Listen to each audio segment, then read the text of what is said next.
اعوذ باللہ من الشیطان الرجیم،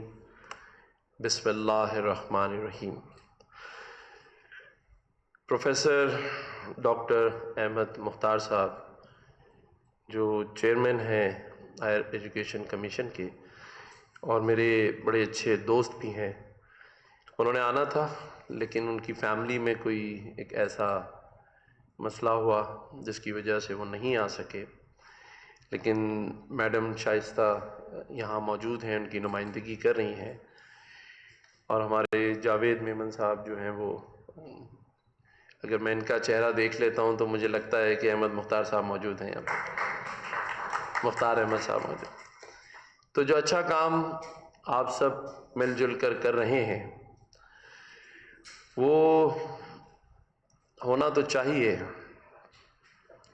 لیکن میں باقی بات کرنے سے پہلے جو آج کی اس تقریب کا انعقاد کیا گیا، گو کہ خوش آئین ہے، پرائم منسٹر صاحب کا بھی شکریہ کہ انہوں نے اس پر توجہ دی، ہائر ایجوکیشن کمیشن کا بھی، لیکن میں اس کو بڑے دوسرے انداز سے بھی دیکھتا ہوں، اور جیسا کہ کچھ لوگ یہاں بیٹھے ہیں وہ یہ ضرور جانتے ہیں کہ لکھ کے تو مجھے 4 پیجز کی تقریر دی جاتی ہے، فیصل میمن صاحب بھی ہمارے دوست بیٹھے ہیں یہاں، کہ اس میں بہت سارا پہلا پیراگراف ہوتا ہے جس کی تقریب ہے اس کی تعریف کریں، پھر اس کے بعد آگے والی میں اپنی خود کی تعریف ہوتی ہے کہ جی جب سے ہم آئے ہم نے پاکستان بدل دیا ہے، لیکن ایسا ہو نہیں رہا ہے، حقیقت میں ایسا نہیں ہے۔ مطلب آج جس تقریب کا میرے حساب سے انعقاد ہونا تھا وہ تو یہ تھا کہ یہ جو ہمارے ٹیلنٹ ہیں، یہ جو بچے ہیں، میں ان کو ڈسیبل کبھی نہیں کہتا، آج ہم نے ان کے لیے ایسا کوئی اہتمام کیا ہے کہ انہیں کہیں بڑی جاب میں گورنمنٹ کی رکھا ہے، یا ان کو باہر بھجوایا جا رہا ہے، یا ان کے لیے کاروبار کا ہم نے کوئی انتظام کیا۔ یہ جو پاکستان نے 75 سال میں چیزیں نہیں کی نا، وہ ان چیزوں کے اوپر ٹائم لگایا ہے۔ اب ویل چیئر ایک ایسی چیز ہے کہ جو بندہ اگر ڈسیبل تھا یا ہے تو یا تو بچپن میں ہی اسے یہ گورنمنٹ کو، ریاست کو پرووائڈ کرنا تھا، اور یا جس دن ایڈمیشن ہوا تھا کسی بھی یونیورسٹی میں تو یہ تو اسٹاک میں ہونا چاہیے تھا کہ پہلے دن وہ اپنی گاڑی سے اترتا تو وہ اس ویل چیئر پہ آتا،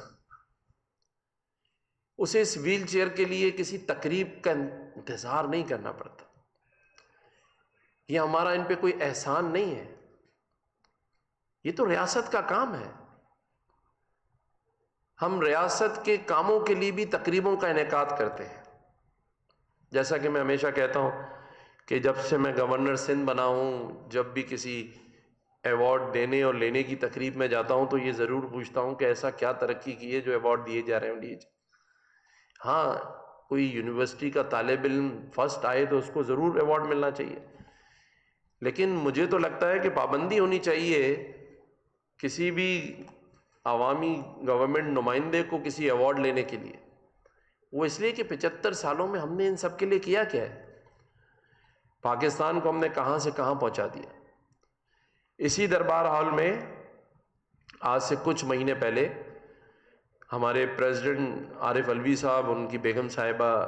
ڈسیبلٹی پہ بڑا کام کرتے ہیں، بہت خوش آئین بات ہے،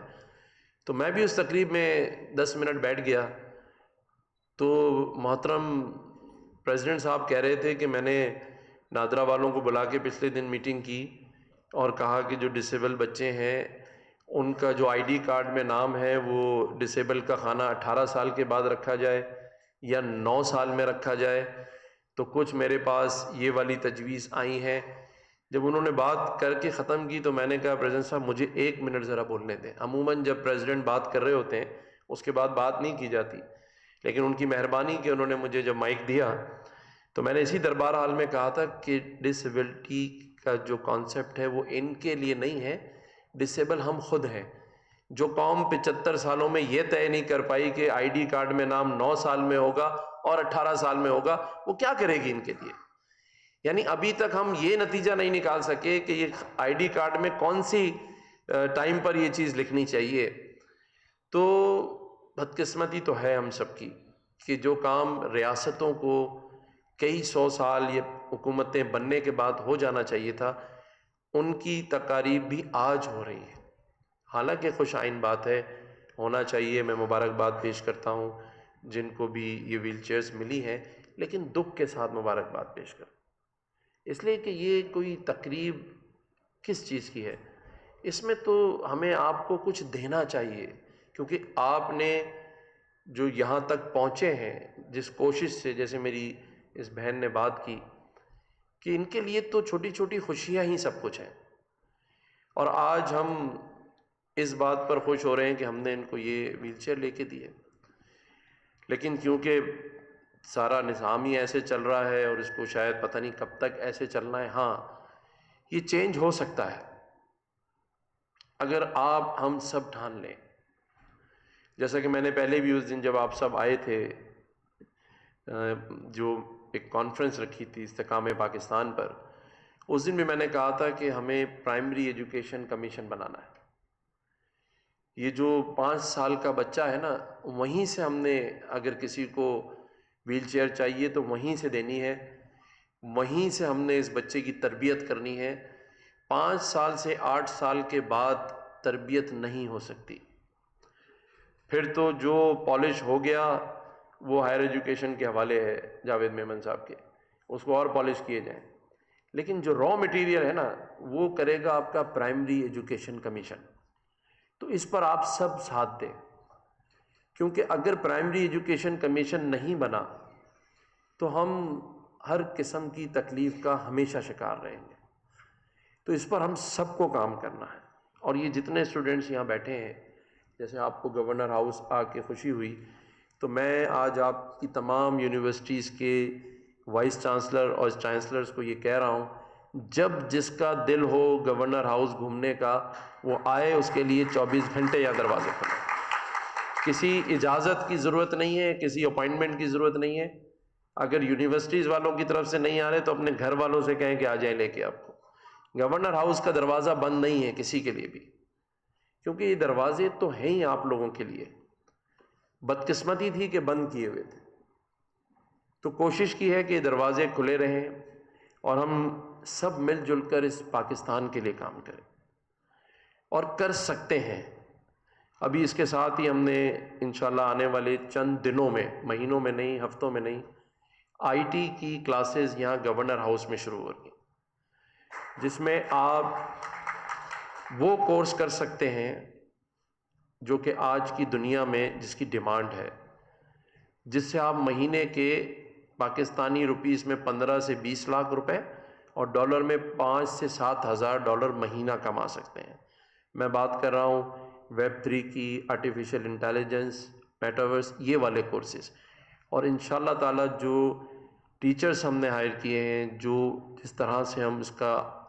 پروگرام سلیبس آرگنائز کر رہے ہیں، تو 50,000 نوجوان بچے بچیاں یہاں گورنر ہاؤس میں اس سے افادہ حاصل کر سکیں گے۔ تو اس کے لیے میں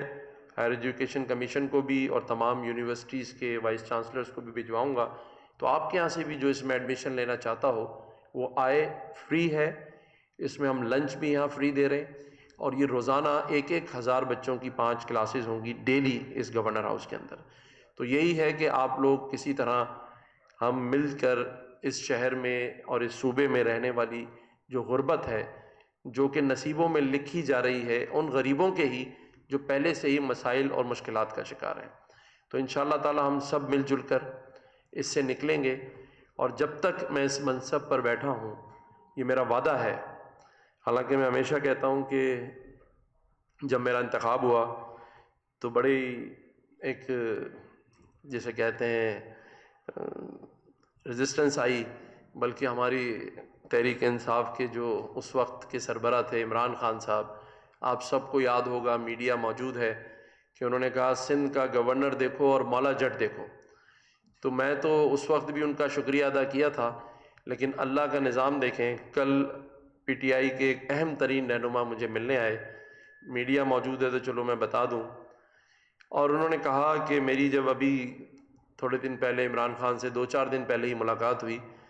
تو انہوں نے کہا یار مجھے غلط گائیڈ کیا گیا تھا اس گورنر کے بارے میں، جو بندہ ملتا ہے وہ کہتا ہے کہ وہ تو گورنر ہاؤس کو اس نے عوام کے لیے کھول دیا ہے، ویلفیئر کے لیے کھول دیا ہے۔ تو اس سے انہوں نے کہا، یہ خبر ہے بلکہ میڈیا کے لیے، کہ انہوں نے کہا کہ مجھے لگتا ہے کہ اگر مجھے کوئی صحیح مذاکرات کرنے ہیں تو آپ گورنر سندھ سے بات کریں کہ وہ میری بات آگے پہنچائیں۔ تو یہ اللہ کا نظام دیکھیں کہ جو شخص تکبر میں مجھے مولا جٹ کہہ رہا تھا، آج وہ مذاکرات کی پیشکش کے لیے میرے لیے نام سجیسٹ کر رہا ہے۔ تو اس کا مقصد صرف ایک ہے کہ اگر آپ نیک نیتی سے اللہ کی رضا کے لیے لوگوں کے لیے آگے بڑھیں گے تو اللہ تعالیٰ مدد کرے گا۔ آج ہم سب یہاں وہ لوگ موجود ہیں جنہیں اللہ نے ہر لحاظ سے کچھ نہ کچھ دیا ہے، جو آپ سب بیٹھے ہیں فصلوں میں۔ جو بھی صاحب حیثیت ہے، صاحب ثروت ہے، اختیار رکھتا ہے، وہ یہ عہد کرے اپنے اللہ سے کہ جو کچھ بھی وہ ان لوگوں کے لیے اور لوگوں کے لیے اگر اپنی اس دائرے اختیار سے آگے جا کے کرے گا، اس کو اللہ پسند کرے گا۔ تو اپنے اختیارات کا صحیح استعمال کریں اور آواز اٹھائیں ہر حق اور سچ کے لیے۔ جتنے وائس چانسلرز یہاں بیٹھے ہیں وہ آئیں اپنی اپنی یونیورسٹیز کے پرپوزل لے کے، اگر گورنمنٹ یونیورسٹیز ہیں، کہ یہ جو ویل چیئرز کی بات ہے یہ تو آپ کے پاس اسٹاک میں 100، 50، 20 ہر وقت ہونی چاہیے۔ یہ تو جو ایڈمیشن لے اس کی ساتھ آپ اسی دن اس کے گھر پہنچوا دیں، ایک دن پہلے۔ یہ فیسلٹیز ہونی چاہیے۔ اسی طرح اگر کوئی اور ایشوز بھی ہیں، کنوینس کے ایشو ہیں، ان کو یہاں میں تو صرف یہ کہوں گا کہ وہ والی ٹرانسپورٹ بھی ہو جو ان لوگوں کو گھر سے لے کر آئے، وہاں ان کو اترنے چڑھنے یا ان کی ویل چیئر کے پرابلمس نہ ہوں، بلکہ ایک ایک کو دو ملنی چاہیے، ایک یونیورسٹی میں ہی ہو اور ایک جب وہ آ رہا ہو تو گھر پہ موجود ہو۔ کیونکہ جب یہ سرمایہ ہے اور ان سرمایہ کی ہم بات بھی کرتے ہیں لیکن پھر اگنور کیوں ہیں، اور کیوں ہم صرف ایسی تقاریب کا ہی انتظار کرتے ہیں کہ جب وہ ہوں گی تو ان تک یہ چیزیں پہنچیں گی۔ تو ہمیں آگے بڑھنا ہے، اور آگے ہم تبھی بڑھ سکتے ہیں جب ہم میں عزم ہوگا۔ ویسے تو میں ہمیشہ سناتا ہوں لیکن آج یہ سارے اسٹوڈنٹس موجود ہیں تو یہ شعر ضرور سناؤں گا جو آپ لوگوں کے لیے ہے۔ جیسے میڈم نے بھی ایک شعر سنایا کہ جب اپنا قافلہ عزم و یقین سے نکلے گا، جب اپنا قافلہ عزم و یقین سے نکلے گا، جہاں سے چاہیں گے رستہ وہیں سے نکلے گا، اور جو بانٹے گا، یہ ہائر ایجوکیشن کے لیے، کہ جو بانٹے گا دنیا میں روشنی اپنی، وہ آفتاب اسی سرزمین سے نکلے گا۔ نہ ہم سفر نہ کسی ہم نشیں سے نکلے گا۔ یہ لفظ میں اس لیے کہتا ہوں کہ نہ IMF سے نکلے گا نہ کسی اور کے پاس جانے سے نکلے گا، تو نہ ہم سفر نہ کسی ہم نشیں سے نکلے گا، ہمارے پاؤں کا کانٹا ہم ہی سے نکلے گا۔ وطن کی مٹی ہمیں ایڑیاں رگڑنے دے، وطن کی مٹی ہمیں ایڑیاں رگڑنے دے، ہمیں یقین ہے کہ یہ چشمہ انہی بچوں کی ہمت سے نکلے گا۔ تھینک یو، بہت شکریہ۔